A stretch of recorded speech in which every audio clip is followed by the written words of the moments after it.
It's raining on the mountainside, and Dr. Bruce Banner, the man otherwise known as the Hulk, finds himself curled up in the dirt, haunted by nightmares of the love of his life, Betty Ross.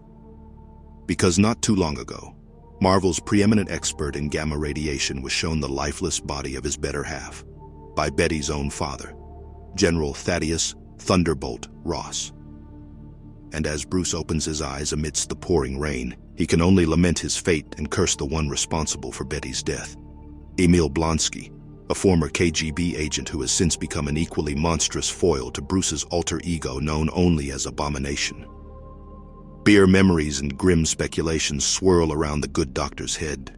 He doesn't get up and just lets the downpour wash over him, hoping perhaps it would carry all his pain away.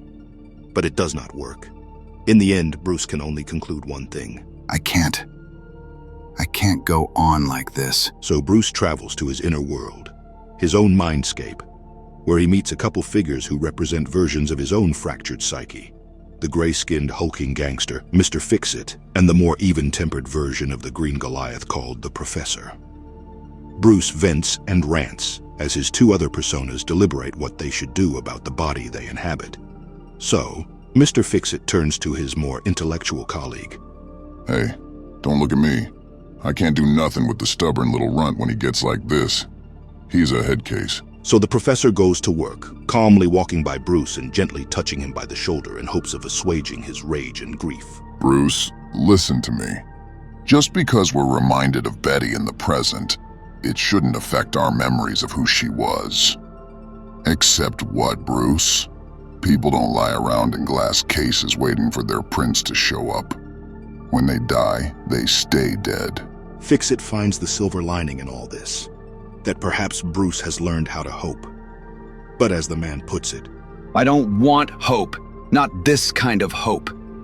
I'm going to be reminded of her death every single day for as long as I live. the professor insists he accept Betty's fate, not to mention that Blonsky has come and gone. But Bruce is not having it. Oh, he is not having any of it. So much so that Fix-It and the professor know what might happen soon. How Bruce's mind and this entire inner world, which has only gotten a semblance of balance not too long ago, might all crumble. But their worst fears come to pass when Bruce starts shaking. We're too unstable right now. If we don't get beyond what happened, we might fracture again. No! Oh, cripes. She's not... she's not dead anymore. Betty! What rises in that mountain is not the same man who was mourning the death of his beloved partner just a few moments ago. It's a monster. And this one's not some gray-skinned gangster Hulk or an even-keeled emerald giant. Hell, this one's not even incredible. It's savage. Somewhere else, Blonsky, who we find out has made a career teaching at his local school, says farewell to his students and fellow faculty members after realizing he can't stay in one place for too long. After all, there are parties who want the head of an abomination like this, especially after what he'd done to Betty. Are you in trouble, Mr. Blonsky? Dear Miss Amelia, I will miss you most of all. Let us just say that trouble follows me. Blonsky's not wrong either, because little does he know that the military has had their eyes on him ever since he took out Betty. Unsurprisingly enough, the one leading this monster hunt is her own father, General Ross. Ross tells his man to keep tailing the abominable fugitive because the answer to their problems is on the way. Backup, who one of Ross's soldiers says is already moving across the country at an alarming rate, making a beeline for Blonsky's position. Later, the abomination meditates underwater, as he quietly recites a poem he had written for his students in his head. He rises out of the water when he's done, a grotesque beast with the unusual calm of a guru. But when the moon's light is blocked by an all-too-familiar figure leaping toward him, Blonsky immediately knows that this night is about to get exceedingly more erratic. The Savage Hulk has no words for this scaly monster, only a dropkick that would make WWE's Brian Kendrick give a standing ovation. Blonsky's rocked, but he easily gets on his feet after countering with a double uppercut of his own. So, the inimitable Dr. Banner makes his significant return to the fray. His mind changed and his heart filled with rage. What took you so long, Banner? Hulk answers by running his nemesis through. The two monsters clash, each struggling to get the upper hand in this fateful duel. Big Monster hurt Betty. Now Big Monster die.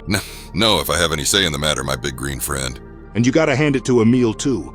The man knows how to talk trash in the middle of the ring to boot. I might have known. You're back to being a moron again. Too much of a good thing, eh, Brucey? Couldn't keep the old fire burning? It means nothing. This unfortunate turn of intellect just makes you that much easier to destroy. The mean green rage machine recipes with a cracking headbutt. But this just serves as more fodder for Emil's primo smack talk. Brah! You're forgetting one thing, moron. My head's a lot harder than yours. The abomination tosses the Hulk aside. Meanwhile, we learn that Ross had planned for all of this as he and his men watch the monster mash happening from the safety of their helicopter. We learn that they've already evacuated all the citizens in the immediate vicinity just for this very moment. In the meantime, Ross tells his people to hang back and just enjoy the main event. There will be pieces to pick up when these two beasts are finished bashing each other's head in after all. On the ground, the abomination just keeps on running his mouth like a less disgusting Russian version of Conor McGregor. And for a monster who seems to enjoy having this intellectual facade, Emil's kinda dumb for not knowing the first rule about making the Hulk extra mad. So the Jade Giant rushes his nemesis for a takedown that sends them torpedoing deep into the nearby reservoir. The abomination manages to break free and attempt a rear-naked choke on our emerald monster. But Hulk isn't playing by any rules anymore. He smashes Emil into the dam's wall. The nearby town gets flooded. Nothing Ross hasn't accounted for. A moment later, the abomination rises from the water, thinking he's drowned our hero. And say what you will, but this dude knows how to commit to being a heel. I hope you can hear me down there, Hulk. Wherever you are. I hope your ears burn like hellfire, even as your lungs collapse. Don't think humanity will ever shed a tear for your lonely demise. But the Hulk emerges from behind him and ambushes Emil. Emil thinks he still has the upper hand when he gives the Jade Giant one of the most dismissive back fists in superhero comics we've ever seen. Well, this just makes the Hulk even madder. And we already know how that goes, as the green beast gives the abomination a right straight so hard. It destroys parts of his carapace. The Hulk gives him a solid haymaker, and soon enough our hero's gone to ground and pound town on his nemesis. No! Lies! Betty not dead. Not dead, just hurt. Big Monster hurt Betty. Big Monster is bad. Hulk hates Big Monster. Hates. Before he knows it, the Hulk is already just a hammer fist away from splattering the abomination's gray matter all over the ground. Credit where credit is due, though. Because even with half of his brain already exposed, Emil just keeps on throwing some shade at our hero. Do it then, halfwit. Put us both out of our misery. Instead of finishing the job, however, Bruce's psyche overcomes his rage and he transforms back to his human form. Ross and his men swoop in and take the abomination's unconscious body. Now, Bruce might have gotten over his anger, but certainly not his hate. As we soon find out, the seemingly unassuming Gamma expert has become in charge of Emil's punishment deep in a secret US military facility somewhere in the country. As the Hulk, he could as easily strangle, dismember, or decapitate Emil while he's in captivity. But Bruce has a far more sinister plan. Hello, Emil. You're recovering well, I see. General Ross was gracious enough to allow me this one visit before I returned to my life outside. I guess this is our last goodbye. The abomination tries to act tough, continuing the smack talk from where he left as he tells Bruce how he'll never hurt him the same way he did when he killed Betty. To that, Bruce has one reply. Look at the screen, Emil. I know about you, Blonsky.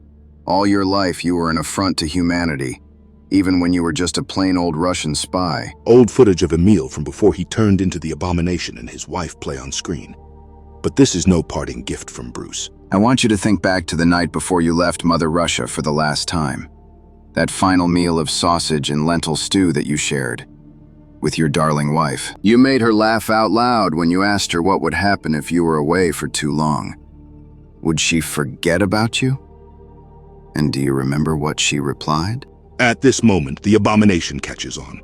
He's damned to a fate witnessing the promise his wife broke when he turned into the abomination. Not to mention that he'll never get to see her again, perhaps for all eternity. This is his comeuppance. No. Oh, Emil. No matter what happens, No, Banner. Please, I beg you, turn it off! I will always love you. It doesn't turn off. Ross saw to that.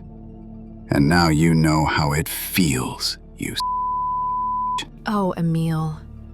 No matter what happens, I will always love you. Nah! Banner! Don't leave me here like this. Please, have mercy! Don't do this to me! You did it to yourself, Emil. And you're going to have to live with the consequences. You're going to taste that pound of flesh you took from me every day for the rest of your life. I hope you choke on it. That's all for this one, guys. We hope you liked this video. Would you rather suffer at the hands of Banner or the Hulk? Let's talk in the comments section below. As always, don't forget to hit like, share, and subscribe to our channel for more. We've got more incredible videos for you next. So go ahead and check that out too. We'll see you soon. Take care out there.